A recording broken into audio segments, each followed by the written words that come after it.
오늘 우리에게 주시는 하나님의 말씀은 창세기 32장입니다. 창세기 32장 24절부터 32절까지의 말씀이 되겠습니다. 창세기 32장 24절부터 32절입니다. 구약성경 50페이지입니다.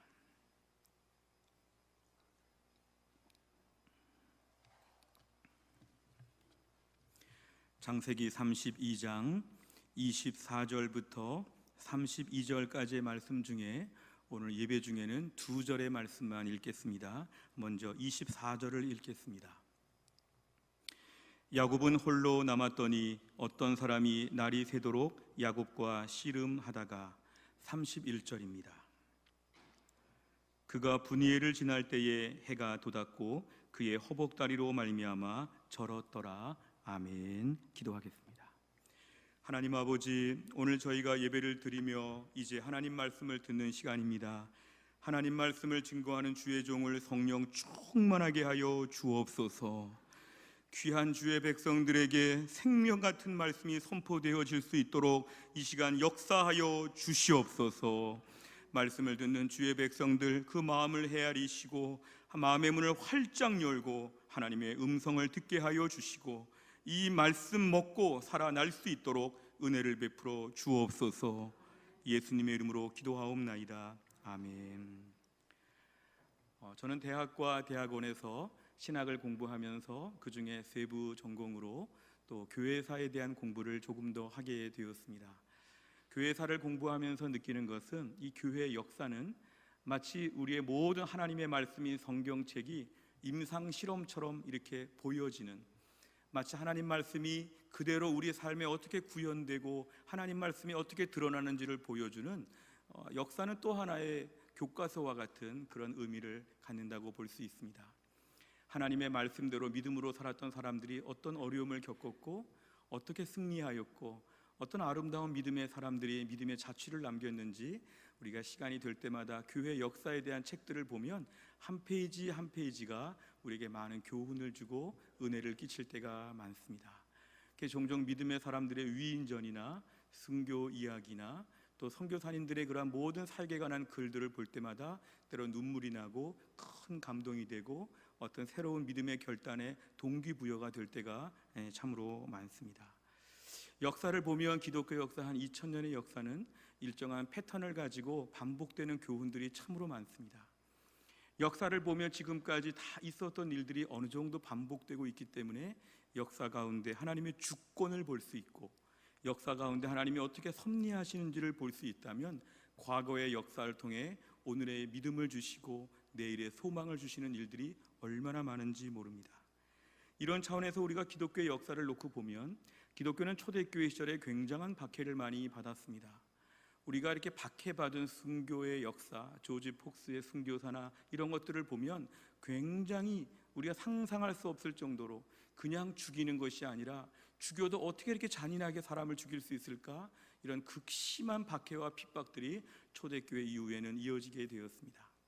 그렇게 어렵고 힘든 때를 보내면서 교회가 약화되었느냐? 사실은 약화되지는 않았습니다. 그렇게 모진 핍박 속에서 교회는 더 순결해지고 강해지고 튼튼해지게 되었습니다. 초대교회 수많은 박해 역사를 보면 성도들의 숫자는 적었지만 그 작은 숫자가 마치 군인으로 치면 해병대나 공수부대처럼 아주 그냥 한 사람이 100명, 1000명을 감당할 만한 믿음의 사람으로 만들어지는 일들이 매우 많았습니다. 그러니까 교회가 어려운 때 강해지고 어려운 때 교회가 더 강해지고 더 무장되는 것들을 많이 보게 됩니다.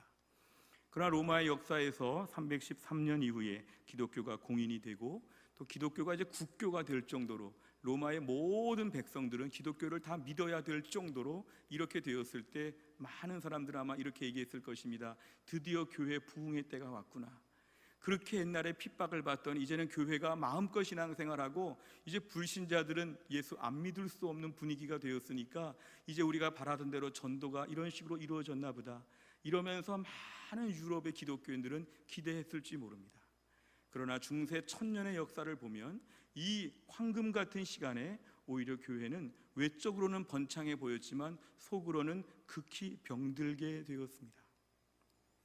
옛날에 그렇게 박해받던 시절에 믿음이 좋았는데 모든 여건이 그렇게 좋아지니까 오히려 교회는 부패와 타락의 길로 막 뛰어가게 되었습니다. 이게 역사의 아이러니입니다. 오늘 우리들도 이런 때가 많지요. 내 삶에 힘들고 어려운 일이 있을 때 그때 믿음이 참 좋습니다. 그런데 내 삶에 형통하고 부유하고 일이 잘 풀려질 때 정말 신앙의 위기가 올 때가 많습니다. 너무 삶이 풍성해지니까 그 풍성함을 가지고 딴 생각을 하기 시작합니다. 너무 삶이 좋아지니까 그만큼 더 풍성하게 주를 섬겨야 될 것 같은데 우리 범죄한 본성은 풍성하니까 이제 아쉬운 게 없고 급할 게 없고 절박함을 잃어버리는 신앙으로 굳어지게 된다는 것이죠. 중세 역사를 보면은 이때 교회 안에는 복음에 대한 생동감이 많이 사라지게 되었습니다. 십자가 내가 처음 볼 때에 막 감격하고 나 같은 죄인 살리신 주님의 은혜 앞에서 막 목 놓아 노래 부르고 이러던 때가 다 사라지고 교회 안에는 딱딱한 규칙들이 많고 딱딱한 형식들이 많고 복음에 대한 모든 은혜를 다 빼버린 은혜 빼버린 기독교, 은혜 없는 기독교, 십자가 잃어버린 기독교, 온갖 종류 교회 안에서 세상적인 철학들이 많이 들어오게 되었고 세상적인 미신들이 많이 들어오게 되었고 세상적으로 많이 부패한 것들이 교회 안에 다 자리를 잡게 되었습니다. 종교개혁 500주년에 루터라고 하는 영화가 나왔는데요. 그 영화를 보니까 루터가 로마에 가가지고 본 풍경 중에 사람들이 모여가지고 여러 성상 이렇게 성인들을 숭배하면서 관절염 류마티스에는 어느 성인이 최고지, 두통에는 어느 성인에게 부탁하면 해결해 주지, 소화불량에는 무슨 그러한 성인이 해결해 주지, 미신 같은 걸 붙잡고 성인들의 뼈조각 몇 개를 붙잡고 온갖 종류의 근거도 없는 미신 같은 걸 다 붙잡고 하나님 말씀 성경은 다 잃어버리고 성경은 모르고 미신 종류의 기독교로 기독교가 많이 부패하고 타락하게 되었습니다. 그래서 종교개혁가들은 16세기에 종교개혁의 이 엄청나게 어려운 일들을 시작하면서 일을 감당하게 되었습니다. 많은 세속 역사가들은 중세의 종교개혁에 대하여 중세교회가 타락하고 부패했으니까 그 타락하고 부패한 모든 종류의 오염된 것을 씻어버리는 것이 종교개혁이다, 이렇게 종교개혁을 평가하고 있지만 신학적으로 볼 때는 잘못된 생각입니다. 종교개혁은 타락과 부패로부터 우리를 매우 더 도덕적이고 윤리적으로 만드는 그러한 종교개혁이 아니라 교리적인 변질로부터 교리를 회복하자는 것이었습니다. 그때 나온 것이 이신칭의 Justification by Faith라고 하는, 내가 믿음으로 의롭게 된다고 하는 이런 분명한 교리를 매우 확고하게 다지게 되었습니다. 당시 로마 카톨릭에서는 인간의 의롭게 되는 구원의 진리에 있어서는 인간은 자기가 좀 선행도 하고 또 헌금도 하고 고행도 하고 이런 걸 통해 뭔가 좀 의롭게 될 수 있다는 이런 마음이 있었습니다. 일부 좀 보탤 수 있는 것처럼. 하지만 종교개혁가들은 10원도 보탤 수 없다, 100% 종교개혁은 하나님의 십자가 은혜밖에 없다. 그래서 기독교의 신앙은 믿음을 지키는 것이었습니다. 오늘날 저희가 수많은 기독교에 대해서 오해가 많지만 우리가 스스로 의로워질 수 있다거나 십자가 이외에 우리가 뭔가 보탤 수 있다거나 이런 것들은 다 잘못된 것입니다. 로마 카톨릭이 그 이후에 수많은 회의들을 하고 제1차, 제2차 바티칸 공의회도 하고 많은 종류의 갱신의 노력을 했지만 도덕과 윤리적으로는 많이 회복될 수 있었지만 본질적으로는 뭐냐 하면 믿음으로 의롭게 되는 것에 있어서는 불분명한 태도를 보이기 때문에 사실은 교리적으로 변질되고 부패한 것이죠. 종교개혁가들이 목숨을 걸고 이 일에 뛰어들게 되었고 수많은 박해와 핍박 속에서 종교개혁의 일을 이루게 되었습니다. 근데 여기서 오늘은 조금 더 나아가서 말씀을 드리겠습니다. 저도 그런 부분까지만 좀 집중하여 봤는데요. 이번에 코로나 사태를 맞이하여 종교개혁과 많은 것들을 다시 한번 연구하는 중에 새롭게 좀 더 알게 된 것이 바로 이것입니다. 종교개혁을 일으킨 종교개혁가들이 평탄한 가운데 종교개혁을 한 것이냐, 로마 카톨릭이 워낙 강력하고 무서우니까 그 앞에서 핍박을 받느라고 힘들었지 다른 힘든 것은 없었느냐, 바로 이런 부분입니다. 흔히 우리가 종교개혁을 할 만큼 여유롭고 평안하고 여건이 다 갖추어졌으니까 종교개혁을 한 것이지 이렇게 많은 사람들이 보고 있지만 실제로 종교개혁의 시대에는 더 큰 암초가 있었는데 그게 바로 뭐냐면은 흑사병의 공포였습니다. 이 흑사병이라고 하는 것은 사람이 죽게 되면 그 사체가 검게 변한다고 해서 흑사병이라고 하는 이런 이름을 갖게 되었습니다. 저희가 지금 코로나 때문에 세계적으로 한 30만 명 이상이 숨졌다고 하는 보도가 있지만 당시 유럽에서는 수천만 명, 심지어 1억, 심지어 2억까지도 사망했다고 하는 보도가 있습니다. 14세기부터 300년 가까이 주기적으로 유럽 전역에서 발생했던 이 흑사병 때문에 수천만 명이 죽었다는 것은 매우 무서운 일이죠. 이 수천만 명이 죽어가는 때에 루터가 박사학위를 받던 1512년에도 한 보고에 의하면 아우스부르크로 가는 독일의 한 도시에서는 1800명이 죽었다. 지금 종교 개혁을 하는 현장에서는 주변 도시들에서 몇백 명 죽었다, 몇천 명 죽었다 이런 소식들이 막 들린다는 것이죠. 루터나 칼빈이나 찌빙글리 종교개혁가의 글을 보면은 지금 전염병에 대한 공포, 이 전염병을 피해서 도망가는 사람들, 오늘 또 전염병 때문에 장례식을 인도했다는 글들, 이 병든 사람들에게 무슨 메시지를 전해야 될지에 대한 권면들, 이런 글들이 굉장히 많습니다. 우리 장로교의 창시자라고 하는 칼빈의 대표적인 서적 기독교 강요를 보면 앞에서 이 전염병의 시대 가운데 어떻게 믿음으로 살아야 되는지 이런 말들이 많다는 것이죠. 그러니까 당시 종교개혁의 시대는 평탄한 시대에서 종교개혁을 좀 일으킬 만한 좀 여유로운 때가 절대로 아니었고 극심한 어려운 때입니다. 우리가 집안을 보면서 집안에 먼지가 쌓였고 집에 좀 청소를 해야 되겠다고 할 때 언제 할까요? 내가 컨디션이 좀 좋고 시간적인 여유가 많고 좀 정말 괜찮을 때 모처럼 집안 대청소를 하자, 뭐 이런 마음을 가질 수 있죠. 근데 종교개혁은 그런 게 아니었습니다. 매우 험악하고 어려운 와중에 이 흑사병의 공포가 지금 막 휩싸이고 있을 때 이 와중에 종교개혁까지도 감당했다는 것은 참 놀라운 일입니다. 칼빈도 6살 때 어머니를 잃었는데 그 어머니가 흑사병으로 돌아가셨습니다. 종교개혁의 아까운 동역자들이 흑사병 때문에 막 세상을 떠납니다.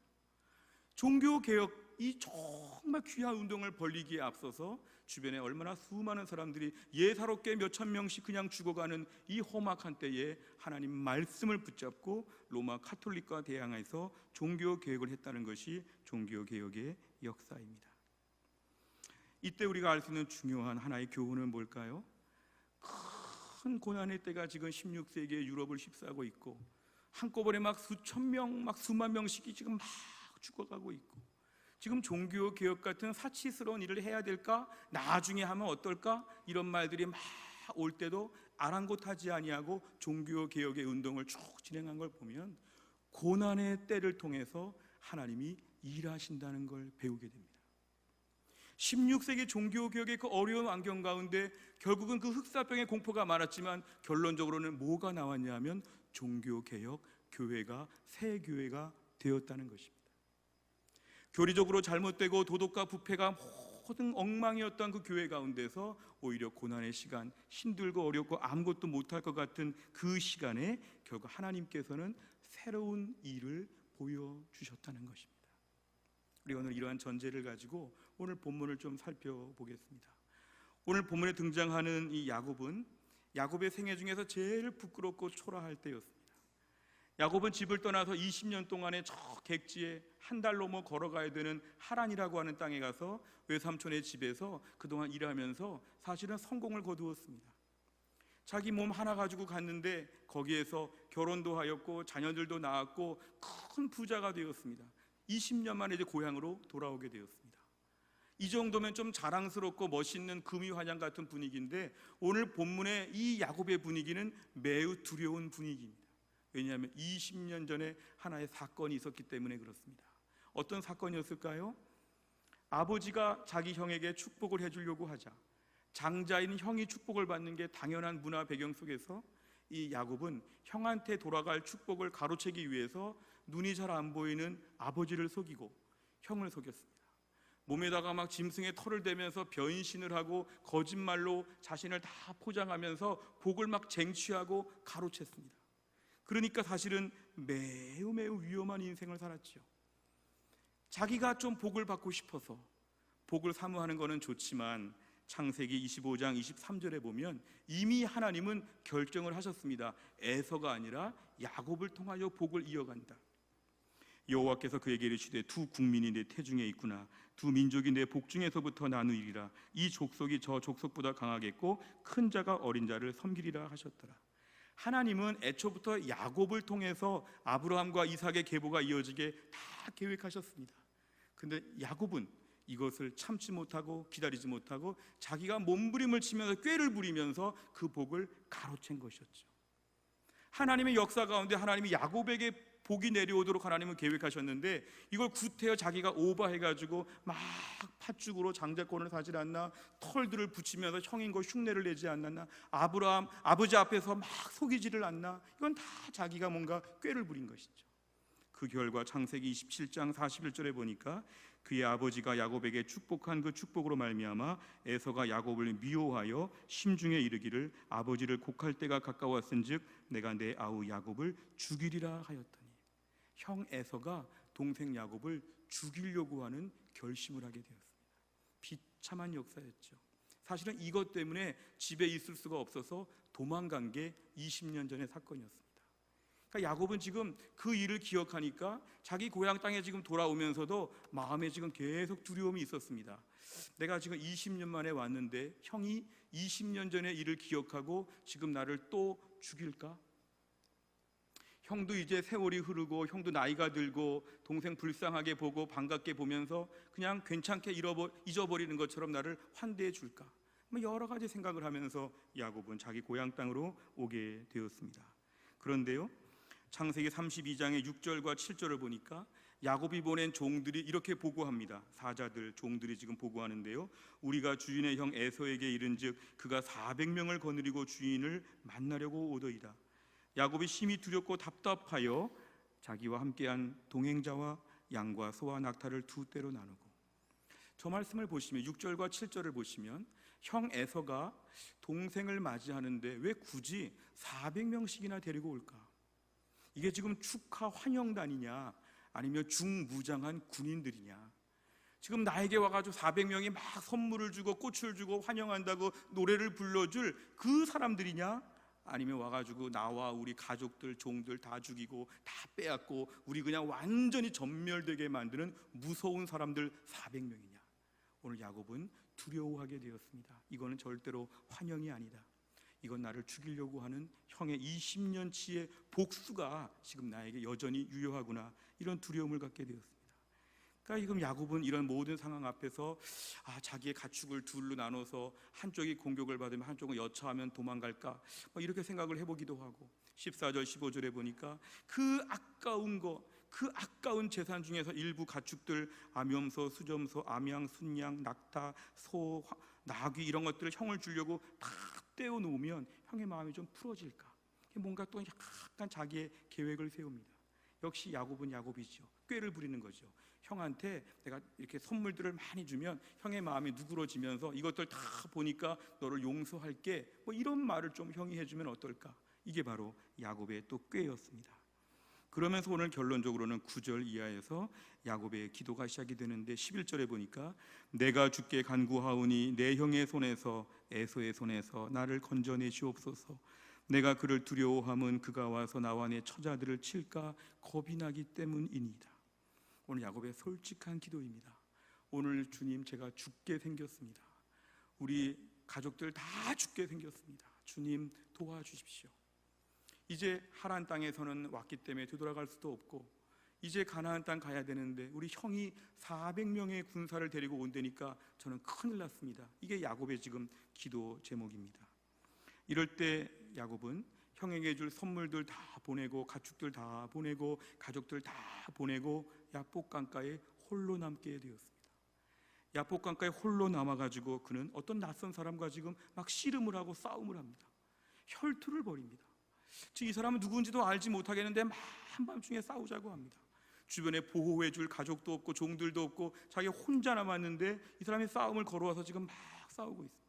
그러면서 어느 순간 그 사람이 환도뼈, 엉덩이뼈 이쪽을 치니까 그때부터 이제 다리를 절게 되었습니다. 오늘 야곱은 정말 최악 중에 최악이었습니다. 지금 아무것도 없는 야곱, 게다가 다리까지 절면서 쩔뚝쩔뚝거리는 야곱. 오늘 본문은 이런 야곱의 모습을 우리에게 보여줍니다. 오늘 사건 이후에 야곱은 나중에 죽을 때까지 평생 다리를 저는 사람이 되었습니다. 평생 장애인이 되었습니다. 외적으로 볼 때도 많이 힘들고 어려웠지만 그는 내적으로도 자신의 몸에 이러한 장애를 입게 되는 사람으로 오늘 결론이 나왔습니다. 이때 야곱과 싸운 그 낯선 사람은 누구였을까요? 성경은 이 사람을 하나님의 천사라고 이야기합니다. 오늘 창세기 32장 1절과 2절에 보니까 야곱이 길을 가는데 하나님의 사자들이 그를 만난지라 야곱이 그들을 볼 때 이르기를 이는 하나님의 군대라 하고 그 땅 이름을 마하나임이라 하였더라. 오늘 하나님께서는 야곱이 하란 땅에서 가나안에 올 때까지 하나님은 야곱을 그냥 보내지 않았습니다. 하나님의 군대 마하나임이라고 하는 군대를 하나님이 보내서 야곱의 일행들을 에스코트 해주신 것이죠. 누가 건드리지 못하게. 그러니까 사실은 오늘 이 모든 야곱의 여정은 하나님이 돌봐주시고 책임져 주시는 그런 여정이었습니다. 그러면서 오늘 하나님은 천사를 보내신 것이죠. 그 천사와 야곱을 싸우게 하시고 그 싸우는 과정을 통해서 야곱이 밤새 씨름하면서 밤새 치열한 싸움을 하면서 결국은 환도뼈에 이상이 생겨서 다리를 절게 만드신 것이 하나님의 역사였죠. 여기까지 보면 야곱의 인생을 좀 우리가 돌아볼 필요가 있습니다. 야곱이 그동안 어떻게 살았습니까? 자신의 꾀를 믿고 자신의 지혜를 믿고 승승장구하는 인생을 살았죠. 그러면서 뭔가 자기 마음대로 다 된다고 생각했죠. 자신만만했죠. 오늘 본문에서도 형이 지금 나한테 아직도 화가 났지만 선물 좀 주면 되지 않을까 할 정도로 그는 그런 또 한 번의 꾀를 부리는 거죠. 그러니까 자기 꾀에 늘 의지하며 살았던 재간둥이 야곱이었습니다. 근데 오늘 이런 야곱이 자기 꾀가 통하지 아니하고 자기가 밤새 싸움을 하다가 심지어 다리에 장애까지 입는 어려운 현실에 그는 처한 것입니다. 야곱의 인생에서 가장 초라하고 가장 부끄러운, 우리가 본문을 좀 끊어서 보면 오늘날 우리의 삶과 야곱의 인생이 좀 비슷하지 않습니까? 옛날에는 좀 잘 나가고 칭찬받고 돈도 잘 벌고 좀 멋있고 남들 앞에 좀 똑똑하고 정말 신뢰받고 든든한 사람들이 많았고 울타리가 든든했던 그때 우리 시절이 있었는데 이 코로나로 말미암아서 점점 더 우리의 삶 가운데 어려움들이 많이 밀려옵니다. 야곱의 인생 가운데 이 한밤중에 야복 강가에서 천사와 씨름하는 것처럼 내 인생의 최악의 밤을 보내는 것 같은 그런 눈물 골짜기에 우리가 지금 있지 않습니까? 더군다나 오늘 환도뼈를 쳤다 그랬는데 내 인생에 최근에 내 잃어버린 것, 부러진 것, 내 인생에 망가진 환도뼈는 무엇입니까? 최근에 무엇을 잃어버렸고 무엇이 망가졌는지 우리 자신을 좀 돌아볼 필요가 있습니다. 오늘 본문에 이 야곱은 환도뼈가 부러지고 장애를 입게 되고 정말 한밤중에 제일 극심한 밑바닥에 놓여져 있는 게 오늘 야곱의 인생이었습니다. 제 개인적인 얘기를 해서 좀 먼저 용서를 구하겠습니다만 저희 어머니는 15살의 나이에 이렇게 몸의 병을 얻어서 걷지 못하는, 이대로 죽을 수밖에 없는 병원에 사형 선고를 받게 되었습니다. 그러면서 거의 장례식을 준비하는 와중에 어머니 형제 자매들이 많으셨는데요, 다들 잘 되고 건재한 가운데 유독 이 딸 하나만 지금 죽을 것이라고 하는 그런 어려운 때를 겪게 되었습니다. 그러던 와중에 어느 목사님이 군대에서 제대하시고 군목으로 오셨는데 그분이 이 집 딸 불쌍하다고 일주일에 한 번씩 한 달 동안 와서 기도하시고 돌아가셨는데 정말 기적적으로 병원에서 못 고친다 그랬는데 그 모든 고름이 나오고 망가진 부분이 점차 고름이 멎더니 회복되게 되었습니다. 나중에 그 죽을 병이 아니라 점차 일어나게 되었습니다. 지팡이를 짚고 걷기도 하다가 나중에는 지팡이도 안 짚게 되었는데 문제는 오랫동안 누워 있었기 때문에 그 환도뼈와 몸의 모든 것이 다 굳어버려 가지고 그 이후로는 환도뼈 때문에 평생 다리를 절게 되었습니다. 평생 다리를 절게 되었습니다. 주변에 많은 분들이 하나님이 고쳐주시려면 저 흔적도 없이 고쳐주시지 왜 이렇게 평생 다리를 저는 장애인이 되었습니까? 어머니 고백은 이런 것이었는데요, 내가 하나님의 은혜로 병에서 나았다고 하면 사람들이 안 믿을까봐 나에게 병의 흔적, 하나님의 은혜의 흔적을 하나님이 남겨놓으신 것이라고. 평생 다리를 저는 것은 부끄러운 것이 아니라 하나님의 역사와 능력이 여기에 있었습니다. 이거를 증거하는 입술로 평생을 사셨습니다. 오히려 그 당시 모든 이모들, 모든 가족들은 다 돌아가셨는데 제일 오래 사시기도 합니다. 중요한 건 이것인데요, 환도뼈가 망가지고 다리를 절게 되는 인생, 어쩌다가 다리를 절게 되었을까? 이게 중요하지 않고 다리를 절게 되었지만 하나님을 붙잡게 되었다는 것, 평생 하나님을 믿게 되었다는 것, 그리고 믿음의 고백과 간증을 하게 되었다는 것, 이것이 어머니 삶의 놀라운 변화인 것을 어릴 때부터 많이 들었습니다. 우리가 오늘 야곱의 인생을 집중해 보면 야곱이 오늘 참 불쌍하다, 그리고 마지막엔 다리도 전다, 이 야곱은 오늘 정말 불쌍하고 안 됐고 야곱은 너무너무 정말 안 됐다고 하는 이런 마음만 갖게 되지만, 오늘 이 밤은 야곱에게 있어서는 어떤 밤이었냐면 그의 이름이 바뀌는 날이었습니다. 오늘 하나님께서는 야곱의 인생, 사실은 창세기 25장 26절에 보면은 후에 나온 아우는 손으로 에서의 발꿈치를 잡았으므로 그 이름을 야곱이라 하였으며, 평생 앞사람 발꿈치나 잡는 이런 인생 야곱, 저런 뜻이지요. 평생 발꿈치를 잡았다, 어이 발꿈치를 잡았다, 어이 발꿈치를 잡았다, 매일 이렇게만 불리움 받던 그 야곱의 인생이 오늘 종지부를 찍고 오늘 본문에 막 보면은 어떤 야곱이 됩니까? 오늘 본문에서 이제는 이스라엘로 바뀌었다. 이스라엘은 뭡니까? 하나님과 겨루어 싸워 이겼다고 하는 이런 새로운 모습으로 그가 오늘 변하게 되었다는 것입니다. 결국 그의 인생 가운데서 고생했다, 다리를 전다, 이게 중요한 것이 아니라 하나님이 야곱의 인생에 새 날을 열어 주신 것이 중요하다는 것입니다. 그는 이미 창세기 28장 15절에서도 내가 너와 함께해서 내가 어디로 가든지 너를 지키며 너를 이끌어 이 땅으로 돌아오게 할지라 내가 내게 허락한 것을 다 이루기까지 너를 떠나지 아니하리라 하신지라, 저런 말씀 옛날에 다 들었는데 다 잊어버렸죠. 삼촌 집에서 20년 살면서 다 잊어버렸죠. 다 잊어버린 야곱에게 오늘 하나님은 다시 찾아오셔서 너를 오늘부터는 야곱이라 부르지 말고 이스라엘로 하나님이 바꾸어 주셨다는 것입니다. 오늘도 우리 인생 가운데는 많은 고난이 있습니다.